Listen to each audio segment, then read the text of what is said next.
Meus queridos, quem não adorar não vai aguentar. Essa é uma frase que ouvimos de maneira reiterada do nosso querido e saudoso Monsenhor Jonas Abib. Quem não adorar não vai aguentar. Diz aí, não é? Diz isso hoje. Se eu não adorar, eu não vou aguentar. Se eu não adorar Jesus no Santíssimo Sacramento, eu não vou aguentar. Olha, nessa pregação, nós vamos falar exatamente sobre a Eucaristia.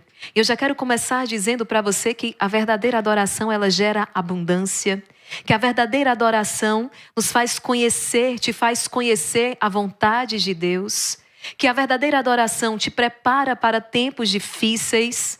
E eu quero mostrar para você cada um destes pontos hoje à luz da Sagrada Escritura. Por isso, diga isso já, repita isso para você agora, não é? A verdadeira adoração me faz conhecer a vontade de Deus. A verdadeira adoração gerará abundância na minha vida. A verdadeira adoração me preparará para os tempos difíceis. Eu já quero só trazer aqui uma luz.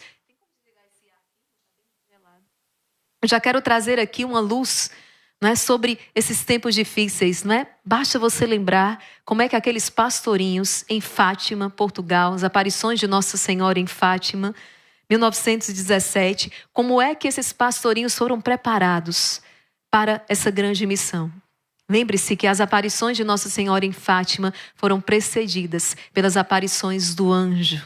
O anjo da paz, o anjo de Portugal. Foi ele próprio que preparou os pastorinhos, então, para aquela missão. E como foi isso? Através da Eucaristia. Porque a primeira coisa, então, o que ele fez? Ele ensinou aqueles pastorinhos a oração de reparação e trouxe, foi uma sequência de aparições, e trouxe para os pastorinhos a Eucaristia. Ele aparece com a hoste e com o cálice e faz com que os pastorinhos então comunguem do corpo e do sangue do Senhor. Foi a Eucaristia que preparou os pastorinhos para os tempos difíceis. E você pode dizer sim, a Eucaristia me preparará para os tempos difíceis de maneira que eu possa bradar a vitória em cada momento. A Eucaristia te faz vencedor. Eu quero hoje, como eu falava, é um tema muito caro ao coração de todo recedita. Quantas vezes pregando eu disse isso, quando perguntavam qual o segredo, não é, do exército de São Miguel. Qual o segredo, não é, deste exército que hoje está presente no Brasil e no mundo, em todos os continentes. E eu falei isso muitas vezes e repito e dizia, é Jesus presente na Eucaristia. Se você abrir a live do Rosário da Madrugada, com quem que você se depara? Com Jesus Eucarístico. Aqueles que estão aqui conduzindo são os instrumentos aí nas mãos do Senhor, mudam, um dia outro, mas Jesus está sempre aqui. Jesus Eucarístico. Quando você vem também na novena de Pompeia, você encontra também Jesus na Eucaristia. Quando você vem na hora da misericórdia, quem que você encontra? Jesus na Eucaristia. Quando você vem no terço do combate, quem você encontra? Jesus na Eucaristia. Jesus na Eucaristia. Agora, não adianta, não é? Alguém pode ouvir isso, espero que não aconteça não, mas já pensou? Alguém mal intencionado? Então é só expor Jesus que aí as coisas acontecem? É preciso aproximar-se desse Jesus que está exposto no Santíssimo Sacramento. Vivo, real. Mas é preciso que o seu coração que se aproxima seja também um coração que o adora. Não podemos tratar Jesus como objeto, não é? Colocar Jesus ali sobre o altar e Jesus se torna ali, parece que o menos importante. Não. Jesus é Ele o centro. Ele não está no centro da live à toa, é Ele o centro. E o coração precisa então se prostrar diante da presença do Senhor como um coração que adora Jesus. Um coração que reconhece a sua presença. E você que veio para encontrar o Senhor, para ouvir o Senhor, para na sua oração conversar com o Senhor. A Eucaristia, essa pregação é como colocar o coração aqui, não é? Na ponta nos lábios, o coração aqui na boca, porque é pregar com o coração, daquilo que é muito próprio, daquilo que é cristão, católico, somos adoradores do Deus vivo, desse Deus presente na Eucaristia e daquilo que é muito próprio ao Instituto Hesed, a nós receditas, porque somos Nós somos sim, nós somos de adoração perpétua. Jesus está exposto 24 horas no Santíssimo Sacramento aqui em nosso mosteiro. 24 horas, adoração perpétua. Isso é uma grande graça. Imagine este raio, na verdade, este raio de ação que brota então, que emana da capela, de cada sacrário onde Jesus ali está. E esse coração que pulsa na Eucaristia é um coração delicado, é um coração sensível. Né? Às vezes as pessoas vão ser insensíveis às suas demonstrações de amor. Às vezes as pessoas podem ser insensíveis. Você fez tudo e o muito, mas elas não se deram conta. Mas com Jesus, cada pequeno gesto, às vezes um piscar de olhos, que você lança para aquela presença eucarística, como tantas vezes na hora da misericórdia, a irmã Edviges Maria com o beijinho para Jesus, o pulsar do coração, um pensamento, Jesus já sabe. Jesus já sabe, Ele conhece. E é um coração sensível. Aí agora, de onde você está, na sua casa, você pode pedir ao seu anjo da guarda que visite o divino prisioneiro do amor. No sacrário mais próximo onde ele se encontra. Você pode fazer isso? Faz isso agora, meu anjo da guarda. Visita Jesus no Santíssimo Sacramento. Nesta igreja mais próxima, no sacrário mais próximo onde ele se encontra, e diz para ele o quanto eu amo e o quanto eu desejo amá-lo cada vez mais. Visita Jesus presente no Santíssimo Sacramento em todos os sacrários da terra. Aqui a Beata Alexandrina, que viveu paralisada, uma paralisia por tantos anos da sua vida e por 13 anos alimentou-se unicamente da Eucaristia. E temos no Brasil também uma serva de Deus, Lola, se não me engano mineira, não é? Que por 60 anos, mais de 60 anos, alimentou-se unicamente deste pão vivo da Eucaristia. Da Eucaristia. E essas grandes mulheres adoradoras do Deus vivo nos ensinam. Então você pode fazer isso agora. Visita meu anjo da guarda, Jesus presente em todos os tabernáculos. Sobretudo naqueles onde ele mais se encontra sozinho. Onde não há ali uma alma adoradora. Onde não há ali ninguém que se venha para adorar a Jesus. E ele está ali abandonado. Porque essa é a verdade. Jesus se encontra abandonado em muitos sacrários. Abandonado. Era essa a oração da Beata Alexandrina. Ela queria se unir a Jesus que abandonado estava em tantos sacrários. Porque ali naquela cama muitas vezes também ela experimentava aquele abandono da parte dos homens, mas nunca da parte de Deus. Jamais desamparada pelo Senhor. Do que é que você depreende já desses nossos primeiros minutos de partilha, de conversa? Porque eu nem abri ainda Dom Lourenço Scupoli. Inclusive você já pode abrir aí capítulo 30. Nós demos um salto, tá? Capítulo 30. Mas o que é que você já consegue colocar desses nossos primeiros minutos aqui de encontro? Você já entendeu que você é convidado ao relacionamento. Jesus ficou presente na Eucaristia, seu corpo, seu sangue, sua alma, divindade, exatamente porque ele deseja esse relacionamento com você. Adorar Jesus é relacionar-se com Deus. Como está o seu relacionamento com Deus? Como está? Sabe, é aquela visita que não pode faltar. E se você tem a oportunidade que seja uma visita diária, quantos santos viveram isso? A visita diária ao Santíssimo Sacramento. Você faz isso em cada live que você participa aqui conosco.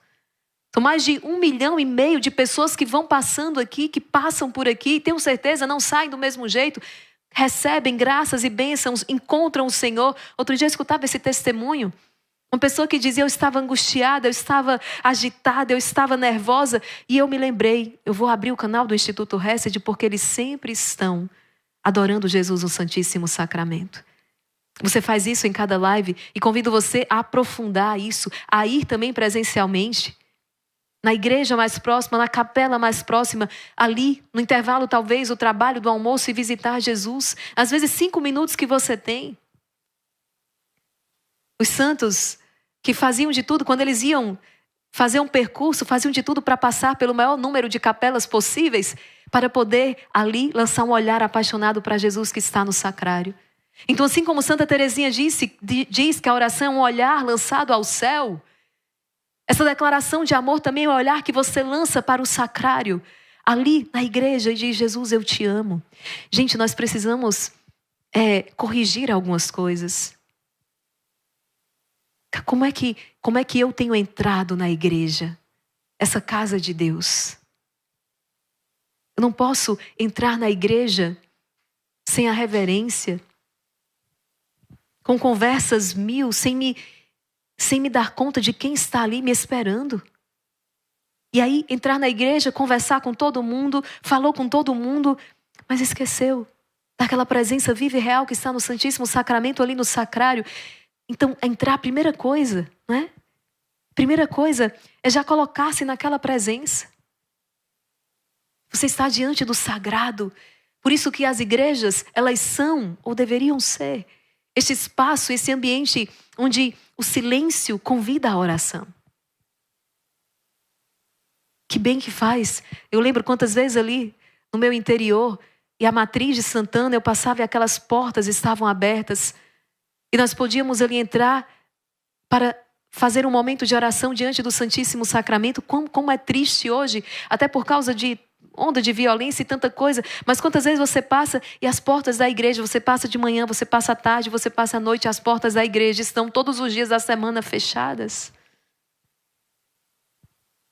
Que possamos experimentar essa primavera, não é, que as portas das nossas igrejas possam voltar a estar continuamente abertas para acolher os fiéis que ali vêm, para chorar aos pés de Jesus as suas dores, para chorar aos pés de Jesus as suas dificuldades, para suplicar a graça ao Senhor.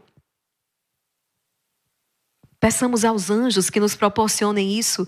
Peçamos aos anjos que acampem ali ao redor também das nossas igrejas, para que possa continuar sendo um local onde nós possamos nos dedicar de fato à oração, à adoração disso, porque há espaços onde a violência tomou conta de tal maneira que até para a igreja abrir as portas tornou-se difícil. Rezemos. E olha, capítulo 30, página 206.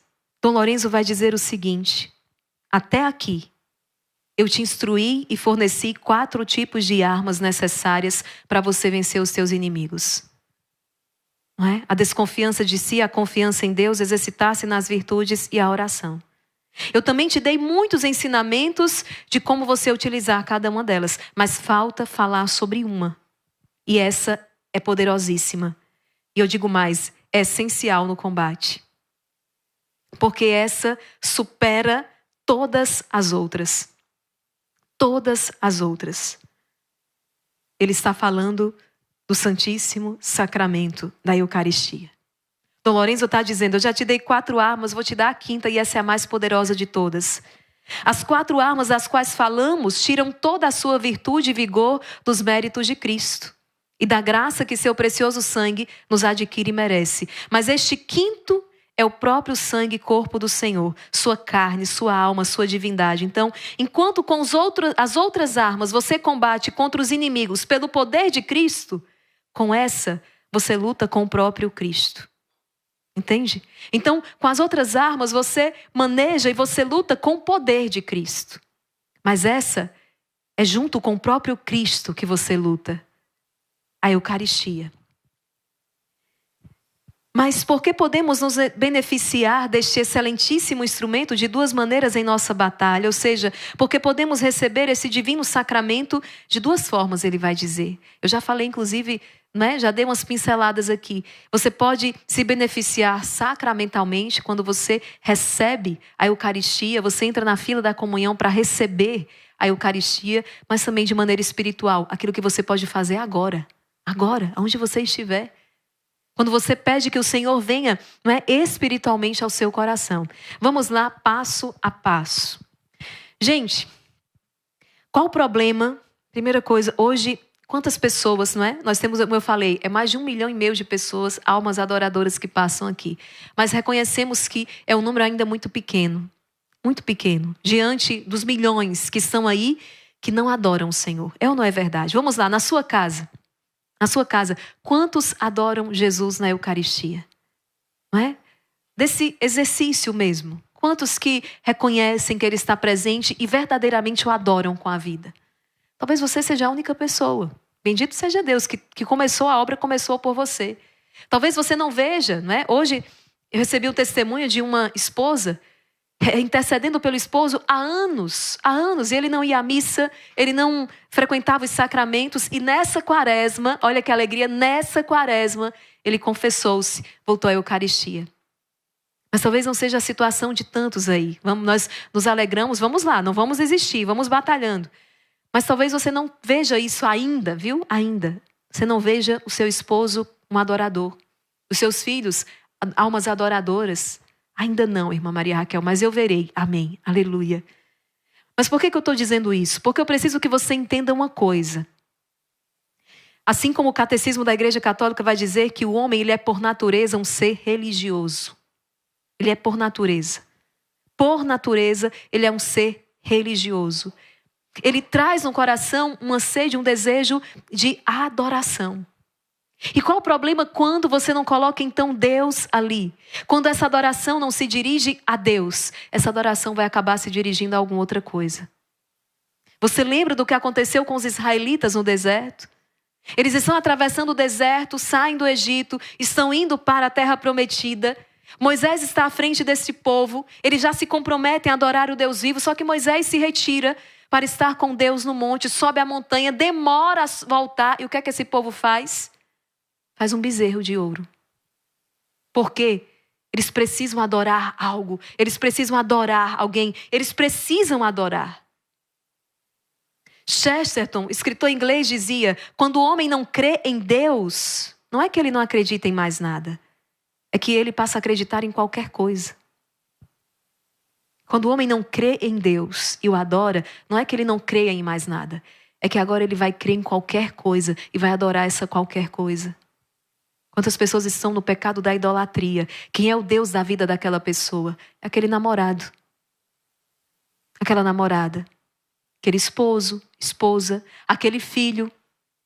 Aquele cachorro. Aquele bem. O dinheiro. O prazer. Vai colocando algo, vai colocando alguém, vai colocando uma coisa. Por quê? Porque o coração precisa adorar. Porque a alma tem necessidade de adorar. Então, quando o homem não adora a Deus, ele se dobra a adorar qualquer coisa.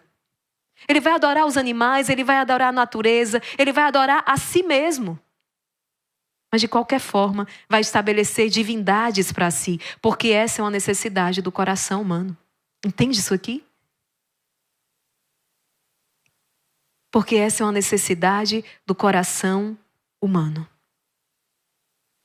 Então, a adoração, que é uma necessidade do coração humano, ela é devida unicamente a Deus. A Deus. Só Deus é digno desta adoração. Eu falava ainda há pouco isso que está em Êxodo 32. Quando os israelitas constroem o bezerro de ouro para então expressar o seu culto, porque existe necessidade de adoração. Êxodo 32, versículo do 1 ao 8. Então, o Senhor vai dizer, quando Moisés está lá no monte, o Senhor diz: vai, desce, porque o povo se corrompeu. E Moisés então, desce e esfarela aquele bezerro de ouro, põe na água, faz com que eles bebam, para que eles entendam que aquilo não é nada, que aquilo não tem poder nenhum, mas que eles só podem adorar, só devem adorar o Deus vivo. A primeira pergunta que nós podemos nos fazer aqui, não é? Quem está ocupando o trono do meu coração? O seu coração tem um trono.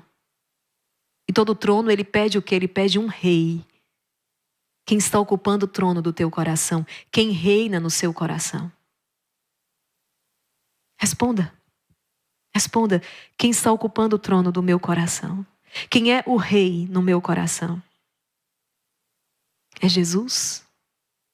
Talvez você se impacte nessa hora ao não encontrar Jesus no trono. Jesus até está ali, mas não está no trono. Como dizia ainda há pouco, quantos que estão sentados no próprio trono dos seus corações, não é? Aquele bezerro de ouro é representado por tantas coisas nas nossas vidas. Facilmente o trono do nosso coração é usurpado e nós colocamos no trono do nosso coração outros deuses. Quantas pessoas com crises, que é difícil até nomear. Por quê? Porque dentro daquele relacionamento, ele está acontecendo de maneira desordenada. Aquele esposo ocupou o lugar de Deus na sua vida. É ele o rei da sua vida. Jesus não vai deixar, Deus não vai deixar. Esse trono vai cair. Essa pessoa vai te decepcionar em algum momento. Essa pessoa pode te deixar a qualquer momento.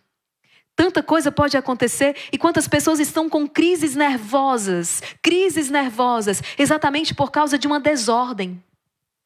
Entende uma coisa? As pessoas são livres para virem, são livres para irem. Elas vêm e elas vão. Elas vêm e elas vão. O que é que nós precisamos é cultivar esse jardim interior, é cultivar esse espaço do nosso coração, e aquele que coloca Deus em primeiro lugar, ele é propenso então a ter uma saúde melhor para saber se relacionar com as pessoas que estão em seu entorno.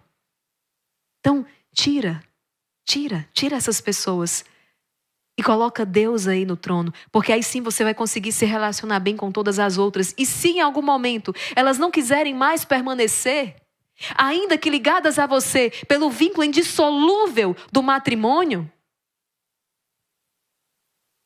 Quantas pessoas hoje, quantas esposos vivem esse drama hoje? Outro dia no Rosário eu recebi irmã Maria Raquel, esposa, casado há 40 anos. Ela resolveu sair de casa.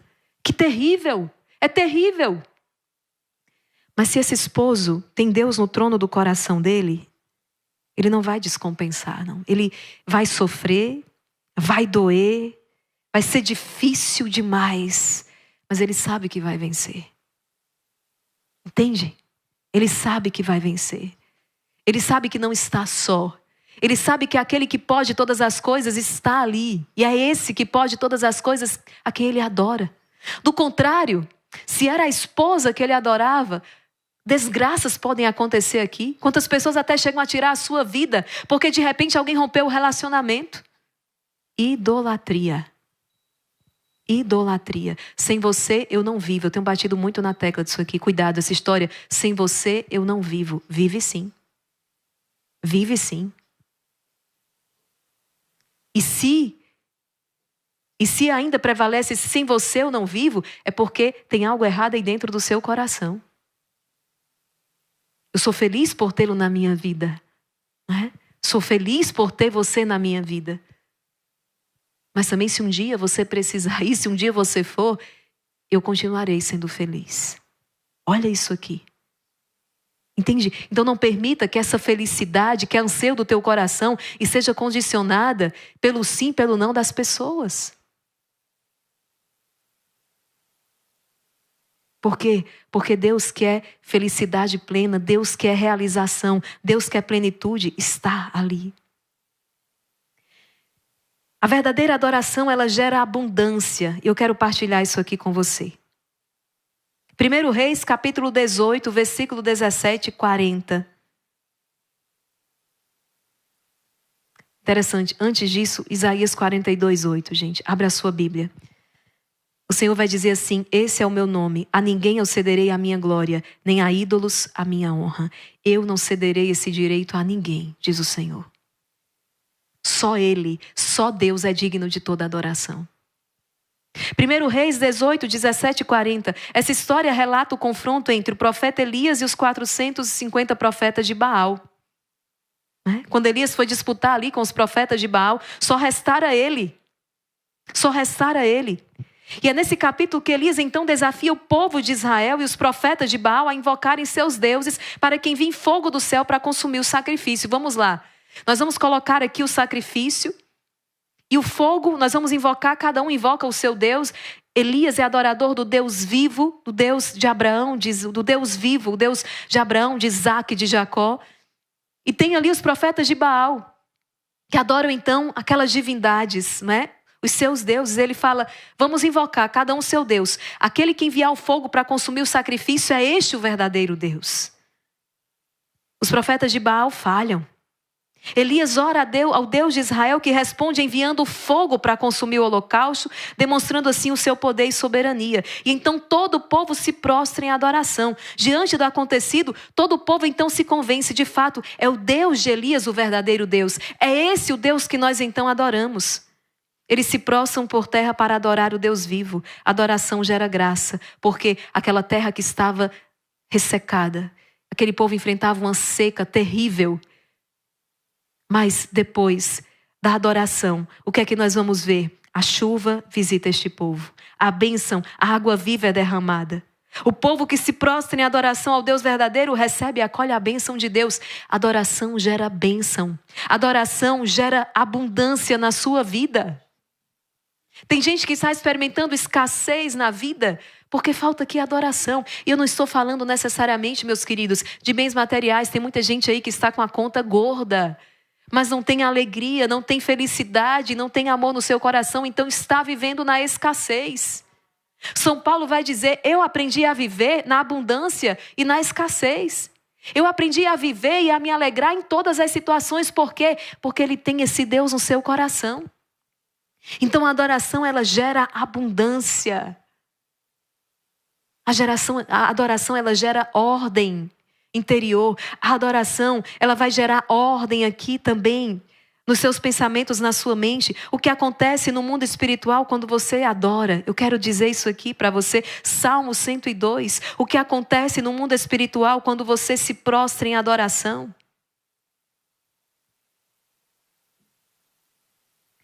Nos céus estabeleceu o Senhor o seu trono e o seu império se estende sobre o universo. Bendizei o Senhor todos os seus anjos, valentes heróis que cumpris suas ordens, sempre dóceis à sua palavra. Bendizei o Senhor todos os seus exércitos, ministros que executais a sua vontade. Hoje nós começamos o primeiro dia da novena de São Miguel e nós vimos ali o anjo do Senhor que entrava, o anjo do Senhor que entrou na sua casa, hoje para cortar o mal da inveja. Foi belíssimo o nosso rosário. Amanhã vamos convocar este segundo anjo que entra junto com São Miguel Arcanjo para trazer a cura para a sua árvore, para a sua família, a cura da sua árvore genealógica. Mas quando eu vi aquele primeiro anjo entrar, eu já me lembrava do primeiro coro angélico, o coro dos serafins. São aqueles que são totalmente voltados à adoração do Deus vivo, aqueles que estão mais próximos então de Deus, aqueles que o adoram sem cessar.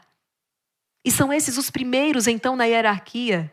São esses que recebem de Deus aquilo que são as ordens do Senhor e vão passando de hierarquia, de coro em coro, até que isso chegue a cada um de nós. E os anjos então vão desempenhando as ordens, vão executando as ordens do Altíssimo. E que graça quando nós também, por adorarmos o Senhor, recebemos essas ordens do Deus Altíssimo e podemos dizer sim. Os ministros que executais as suas ordens, aqueles que adoram, sabem então aquilo que é o desejo de Deus, a vontade de Deus. Eles conhecem a vontade do Senhor, por quê? Porque eles estão em constante adoração. Aquele que adora conhece a vontade de Deus. Maria Raquel, não consigo discernir, não consigo entender a vontade de Deus. Vai adorar Jesus, que você vai entender o que Deus quer.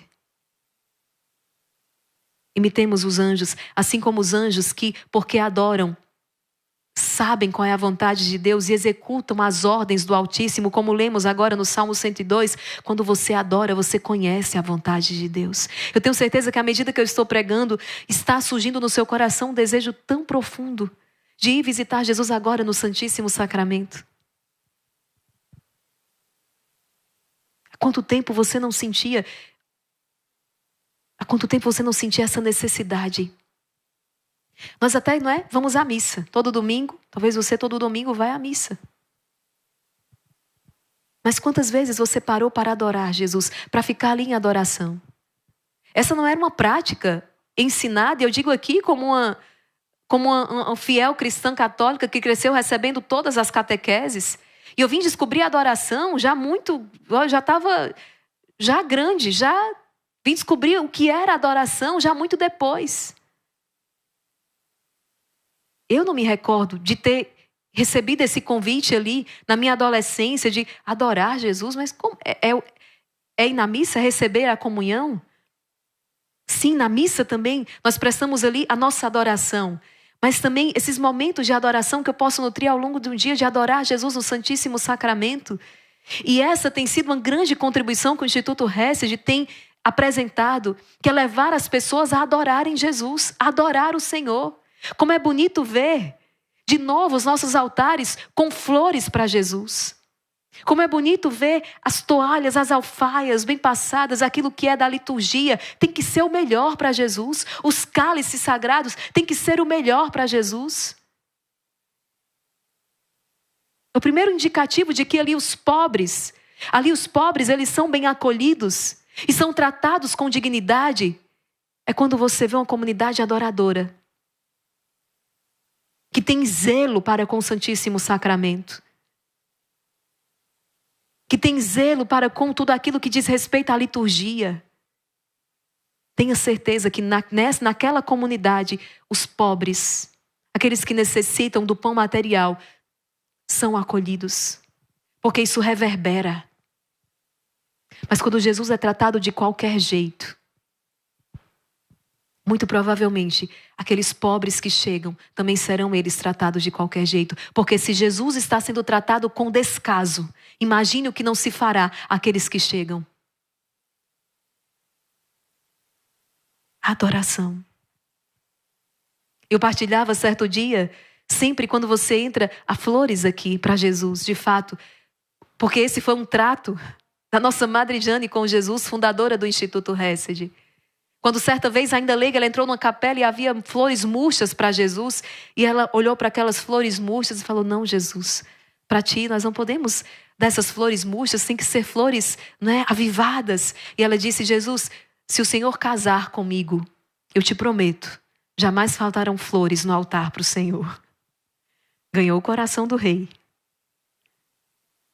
Mas olha que delicadeza do coração que adora Jesus. E Nossa Senhora fala isso no movimento sacerdotal mariano, quanto alegra o coração dela, essa delicadeza para com o Senhor. Isso tudo, gente, exatamente porque não é uma coisa, não é um objeto, é uma pessoa. É Jesus que está ali. Então, quando você adora, você toca a vontade de Deus. Quando você adora, você toca a vontade de Deus. Os anjos das hierarquias superiores só podem executar as ordens do Altíssimo porque são eles, então, que eles adoram mais de perto, são aqueles que sabem os segredos do coração do rei. Os serafins, esses que estão diante do trono de Deus, informam a todas as outras hierarquias e revelam aquilo que é a vontade de Deus.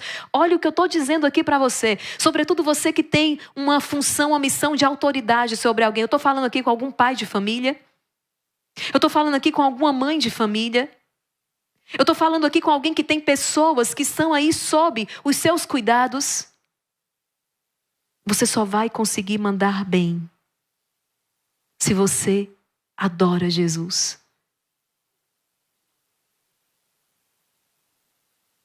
Se você adora Jesus. Eu já escutei isso muitas vezes da nossa madre. Quantas vezes eu já escutei isso da Madre Jane? Eu preciso adorar mais Jesus. Eu estou precisando dedicar mais horas à adoração. Por quê? Porque senão ela não vai saber o que é a vontade de Deus. Vamos aqui, eu vou voltar, isso aqui é muito interessante. Os anjos estão a serviço de Deus e cumprem rapidamente a vontade do Senhor por uma razão. Porque eles estão em constante adoração. Existe uma hierarquia angélica. E os anjos que estão aqui na última hierarquia, no último coro, como é que eles sabem aquilo que Deus quer? Porque os serafins estão adorando face a face, recebem de Deus aquilo que é a sua vontade e passam para as hierarquias inferiores. Olha que grande mistério. Do contrário, seria uma bagunça e uma desordem tremenda. Todos nós somos chamados à adoração. De maneira muito especial, você que cuida, é preciso ouvir aquilo que é o desejo do coração do rei. Os serafins adoram mais de perto, são aqueles que sabem os segredos do rei. Só quando adoramos entendemos o que Deus quer para nós. Será que você já sabe o que Deus quer para você? Olha, para eu entender que Deus me queria religiosa, eu precisei adorar Jesus. E para entender já na vida religiosa como é que as coisas se dariam, eu preciso adorar Jesus. Para entender o que Deus quer para o exército de São Miguel, é preciso adorar Jesus. Para entender como se dará o rosário da madrugada, é preciso adorar Jesus. Só quando você adora, você entende o que Deus quer para você. Mas, irmã Maria Raquel, e aquela pessoa que não tem possibilidade, que não tem acesso ao Santíssimo Sacramento? Ela mora num lugar ermo, ela não tem acesso, ela vai adorar em espírito. Mas eu repito, É só quando você adora que você sabe o que Deus quer para você. Por isso que todo serviço, atenção, todo serviço começa com adoração. Em qualquer evento do Instituto Hesed que você estiver, você vai ver os servos de um lado para o outro, na portaria, não é? Cuidando da lanchonete, cuidando dos caixas, cuidando de bilheteria, cuidando de palco, cuidando de estrutura, cuidando de um lado para o outro. Mas saiba que aquilo só é possível porque em algum lugar, em algum espaço, existe uma intercessão, existe almas que estão adorando Jesus no Santíssimo Sacramento. Senão as coisas não funcionam. Senão as coisas começam a se desordenar. O serviço só é possível, o serviço começa com a adoração. Nós citamos aqui o exemplo de São João Paulo II já tantas vezes, também de Madre Teresa de Calcutá, que dedicavam horas à adoração. Quanto mais difícil a situação, mais adoração, porque só é possível com a adoração. Lembra o que eu falei no início? Quem não adorar não vai aguentar. São João da Cruz diz algo que é muito interessante para nós. Ele diz que nós nos assemelhamos àquilo que nós contemplamos. O que é que você tem contemplado? Nós nos assemelhamos àquilo que nós contemplamos. E se adoramos a Deus, nós contemplamos as maravilhas de Deus, nós vamos nos assemelhando a Ele. O seu modo de agir, o seu modo de ser, o seu modo de falar. Nós nos assemelhamos àquilo que nós contemplamos. Outro dia eu via um filósofo falar sobre isso, sobre o problema das pessoas estarem contemplando o tempo todo máquinas. Contemplar máquina o dia inteiro. Contemplar máquinas o dia inteiro. A tecnologia está aí, bendito seja Deus, a serviço do homem. Mas é preciso uso saudável. Então o filósofo falava sobre isso. Contemplar a máquina o dia inteiro. E quando você sai da máquina e vai se relacionar com pessoas, você quer botão para apertar. E você não vai encontrar. Você quer se relacionar com as pessoas como você contempla aquelas máquinas. Você quer aquela agilidade, você quer aquela rapidez, você quer aquela obediência aos comandos. E não vai acontecer. Escutou, outro dia eu falava com uma psicóloga, ela dizia: as crianças estão terríveis. Porque elas passam o dia com a tela e quando ela sai da tela, ela quer que o papai e a mamãe obedeçam aos comandos delas. E o papai e a mamãe não vai obedecer ao comando da criancinha. Olha o que São João da Cruz está dizendo. Você se assemelha àquilo que você contempla. Você precisa de horas de adoração no seu dia. Você precisa de horas. Quantas pessoas estão testemunhando curadas da ansiedade, curadas da depressão, curadas do pânico, curadas de tantas desordens afetivas, curadas, libertas de vícios, de hábitos compulsivos. Por quê? Porque passaram a adorar Jesus no Santíssimo Sacramento. Por causa da adoração. Adoração é um verdadeiro remédio. Adorar Jesus é um verdadeiro remédio. É a cristoterapia. Conhece? Quero convidar você para fazer. Faça cristoterapia. Né? Hoje em dia é quase uma moda, né? Todo mundo, né? Analmente, todo mundo está aí na sua terapia. Eu convido você a fazer a cristoterapia. Né? Eu faço, a minha cristoterapia. É o meu encontro com Deus. É o meu encontro com Cristo. O meu terapeuta por excelência, e muito mais do que isso, o meu Senhor, o meu Deus. A cristoterapia. Eu já falei para você que, além da adoração gerar abundância, gerar graça, além da adoração te fazer conhecer a vontade de Deus, você vai sair dessa confusão. Você vai sair dessa desordem quando você começar a adorar. Mas além disso, a adoração vai te preparar para os tempos difíceis. E eu já citei para você aqui o exemplo exatamente dos pastorinhos de Portugal, os pastorinhos de Fátima. Foi através da adoração, foi através da comunhão eucarística que eles foram preparados para os dias maus. E os dias maus chegaram. Foi difícil, essas crianças foram perseguidas. Essas crianças foram presas. Estou falando de 3 crianças que foram presas. E como que elas resistiram a todas aquelas ameaças? 3 crianças. 3 crianças e um mundo que desabava sobre a cabeça delas. Lúcia sofreu de maneira...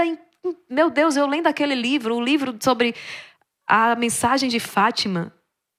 Eu chorava. As irmãs me encontravam chorando. Maria Raquel, o que aconteceu? Eu disse, não, calma, é esse livro aqui. Foi um livro que eu li que me marcou profundamente, porque as lágrimas caíam vendo o sofrimento daquelas crianças. O sofrimento daquelas 3 crianças videntes das aparições de Nossa Senhora em Fátima. Jacinta sofreu absurdamente. Todos eles sofreram muito, mas eles foram fiéis. Como é que eles conseguiram ir até o fim? Como é que eles resistiram a toda a pressão que se desencadeou sobre eles? Como é que eles resistiram a todas as más línguas? A família de Lúcia perdeu tudo. E muitas vezes, e ela foi acusada muitas vezes ali até pelos próximos dela. A família perdeu tudo porque foi dentro do terreno que era do seu pai e as pessoas vinham para aquele lugar e começavam a pisar nas plantações. Foi terrível. Ela vendo a sua família se esfacelando e carregando aquilo nas costas. Como é que ela resistiu? Ela foi preparada através da adoração e da comunhão eucarística. Foi assim. Foi assim que Lúcia foi preparada, foi assim que Santa Jacinta, foi assim que São Francisco Mato foram preparados por meio da adoração. Agora me diga, como é que você vai aguentar se você não adorar? Como é que você vai adorar? Como é bonito quando no Evangelho nós escutamos, quando Nossa Senhora e São José entram no templo. Inclusive é um dos mistérios do Rosário. A apresentação do menino Jesus no templo.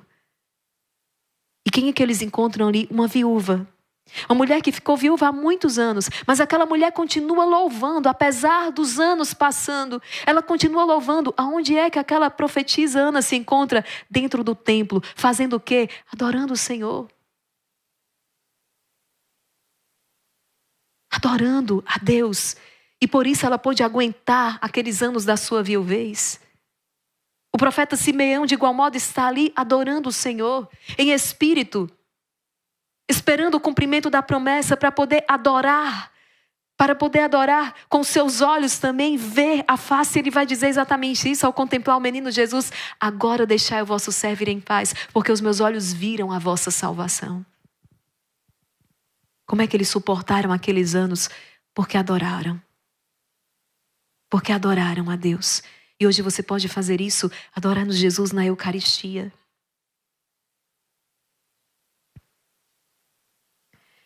Sempre que eu prego sobre a Eucaristia, eu não tenho como deixar de contar a história da pequena Li. Porque o testemunho da pequena Li, ela forjou a personalidade, podemos dizer assim, espiritual, de um grande homem, de um grande santo. Fulton Sheen, esse bispo, ele foi impactado pelo testemunho desta menina, desta jovem de apenas 11 anos de idade. E eu quero partilhar isso aqui com você, porque ele próprio relata. Certa vez, ele respondeu que a sua maior inspiração foi esta menina de apenas 11 anos de idade. Qual a maior inspiração de Fulton Sheen? E ele vai dizer a pequena Li, de 11 anos de idade. Por quê? Ele conta que quando um regime apoderou-se da China, aquele regime que persegue os cristãos, que persegue a fé. Quando este regime apoderou-se da China, prenderam um sacerdote na sua própria reitoria, próximo à igreja. E o sacerdote observou assustado de sua janela como eles invadiram o templo e dirigiram-se ao santuário, cheios de ódio, profanaram o sacrário, pegaram o cálice, atiraram no chão e espalharam as hóstias consagradas. Gente, essa realidade não está longe da gente. Quantas notícias nós temos recebido, né? De profanações do Santíssimo Sacramento. Eram tempos de perseguição e o sacerdote sabia exatamente quantas hóstias havia no cálice. Ele sabia que havia 32 hóstias naquele cálice. E quando aqueles homens retiraram-se, talvez não tivessem percebido ou não prestaram atenção, mas havia ali, na parte de trás da igreja, uma menininha que viu tudo. Aquela menininha estava ali nos fundos da igreja atrás e viu quando eles atiraram o cálice no chão, quando eles espalharam as hostes, ela viu tudo. E quando foi à noite, essa pequena regressou à capela. Escapou da guarda e entrou no templo. E ali ela fez 1 hora de adoração. Ela fez 1 hora santa de oração. Ela fez um ato de amor para reparar aquele ato de ódio. E depois de 1 hora santa, imagine a cena, dentro daquela capela, vigiada por guardas, ela ficou ali em adoração com aquelas hostes que estavam espalhadas no chão. E depois de 1 hora de adoração, ela comungou Jesus. Ela recebeu Jesus na Sagrada Comunhão. E naquele tempo, não era permitido então comungar mais de uma Eucaristia. Então ela tomou apenas uma. E ela sabia que não podia tocar a Eucaristia com as mãos. Então ela foi e abaixou-se com a sua língua. Ela comungou a hóstia. Imagina esta cena, a piedade desta criança. E a pequena continuou regressando a cada noite, fazendo sua hora santa, recebendo Jesus Eucarístico na língua. E na 32ª noite, depois de haver consumido a última hóstia, olha o que aconteceu. De maneira acidental, ela fez um barulho. Ela derrubou algo ali. E os guardas notaram a sua presença. E o que é que aqueles guardas fizeram? Tiraram a vida da pequena ali. Com uma arma. Bateram-lhe na parte posterior. Bateram nela. A parte posterior da arma, bateram, golpearam a pequena ali. E ela não resistiu. Ela faleceu. Foi um martírio heróico. Ela havia comungado todas as hóstias que estavam espalhadas pelo chão. E esse ato de martírio heróico foi presenciado por aquele sacerdote enquanto, profundamente abatido, olhava da janela do seu quarto, toda aquela cena. E quando o bispo Shin, então, escutou o relato, inspirou-se de tal maneira que prometeu a Deus que faria 1 hora de adoração todos os dias pelo resto da sua vida. Olha o que o bispo Fulton Sheen, olha o que ele prometeu a Deus. Um homem de uma comunicação incrível. Um homem cujas virtudes estão aí, não sei como está exatamente o processo, mas estão aí sendo averiguadas pela igreja. E olha, um homem que arrastou multidões. Ele prometeu a Jesus que todos os dias da sua vida ele faria 1 hora de adoração a Jesus no Santíssimo Sacramento.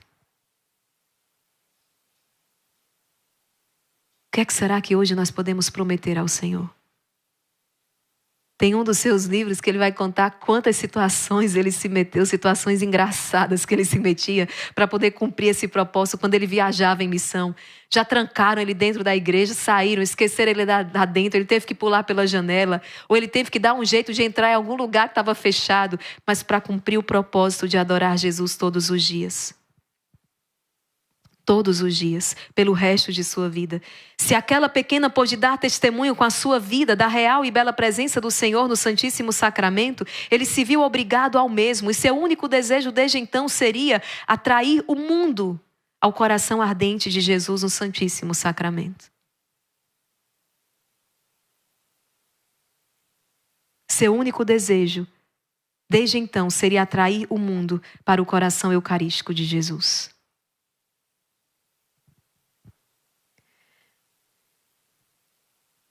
Meus queridos, eu quero partilhar com vocês o Evangelho de São João, capítulo 6.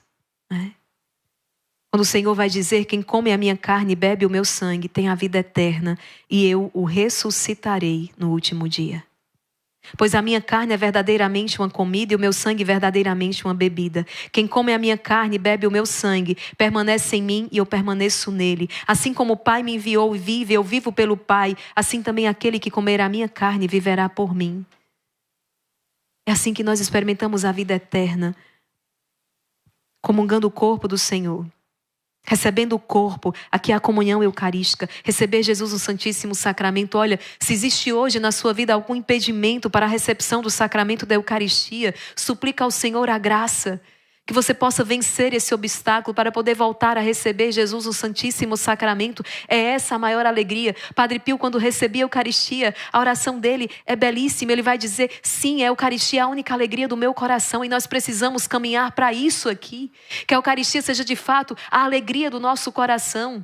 O coração de Jesus pulsando dentro do teu coração, a vida divina dentro de ti, a vida, o corpo e o sangue do Senhor. E é claro que não podemos nos aproximar da Eucaristia de qualquer forma.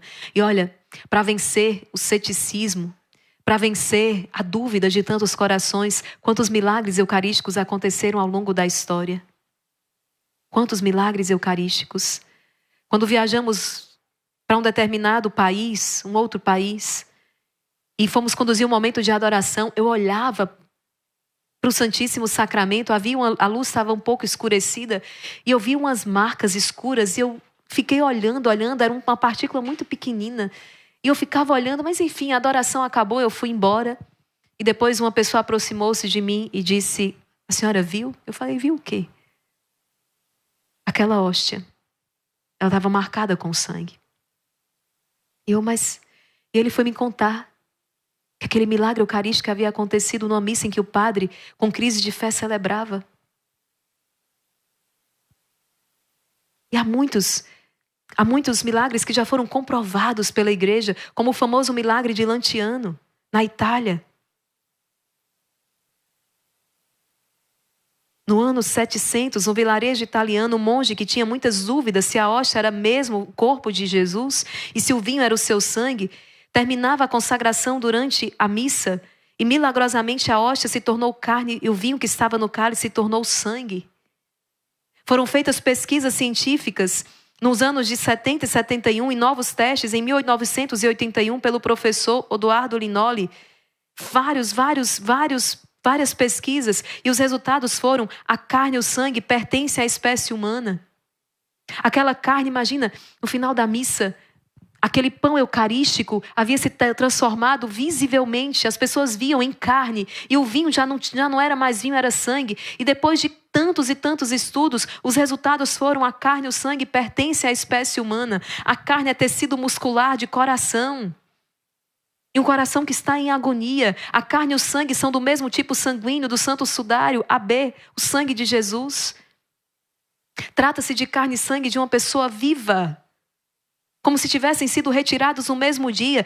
Estudos que foram feitos, gente, estou falando de um milagre no ano 700, estudos que foram feitos agora no século 20, é como se esse sangue tivesse sido tirado no mesmo dia.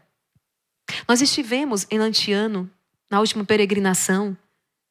Meu Deus do céu, que experiência. E ali a Madre Kelly conduzia uma adoração, que experiência. Mas a verdade é que cada capela é Lanciano. Que a igreja ali mais próxima, que cada altar é Lanciano, está perto, está do seu lado. É ali onde, por aquelas palavras sacerdotais, pela consagração, aquele pão se torna carne, aquele vinho se torna sangue de Jesus. Você já percebeu por que será que o grande combate é a Igreja Católica? O grande combate é a Eucaristia. Porque é Jesus vivo no Santíssimo Sacramento. Há um milagre que a mim toca muito, acontecido também em Tumaco, na Colômbia, quando uma pequena ilha ali estava para sofrer com um tsunami que vinha destruir aquela ilha inteira. E um sacerdote tomou Jesus no Santíssimo Sacramento e caminhou em procissão para à beira daquela praia e ergueu Jesus ali no Santíssimo Sacramento, ordenando que aquela onda então retrocedesse, e aconteceu. Quais são as ondas? Quais são as ondas gigantes, as tsunamis que hoje estão vindo contra a sua ilha, contra a sua vida? E eu tenho certeza que não deve ser só uma, não. Tenho certeza que são várias. Imagina quantas tsunamis que vêm contra o teu matrimônio. Imagina quantas tsunamis que estão vindo contra os teus filhos. Imagina quantas tsunamis que estão vindo sobre tudo aquilo que é projeto e sonho de Deus para a sua vida. E você não pode ficar de braços cruzados olhando, porque elas virão e vão te destruir. Você hoje tem a oportunidade de erguer Jesus no Santíssimo Sacramento, ou seja, a adoração. Por meio da adoração, essas ondas são refreadas.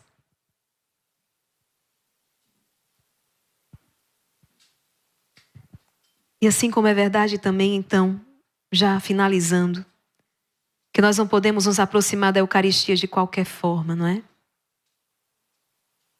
Há quem pense, mas eu comungo todo domingo, eu vou à missa várias vezes e eu não vejo a minha vida ser transformada. Para colhermos os frutos da comunhão, é preciso aproximar-se da Eucaristia com a disposição necessária. Qual é a insídia mais perigosa do diabo? Preste atenção nisso aqui. A insídia mais perigosa não é te manter longe da Eucaristia. Não é. Mas é fazer com que você receba a Eucaristia de qualquer jeito.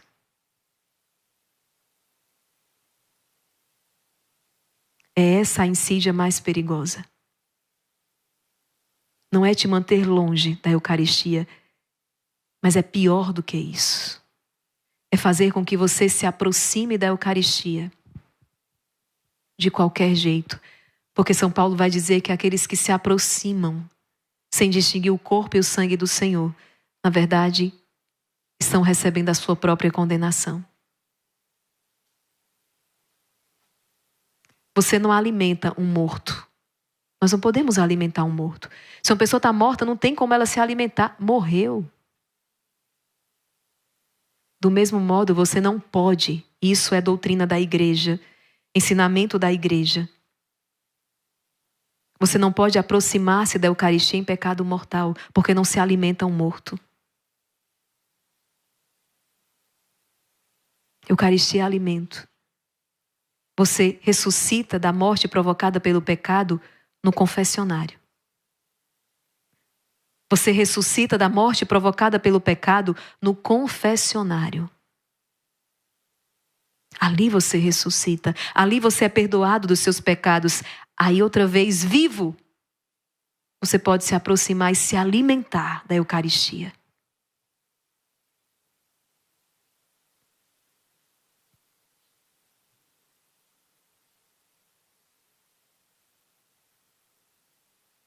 Meus queridos,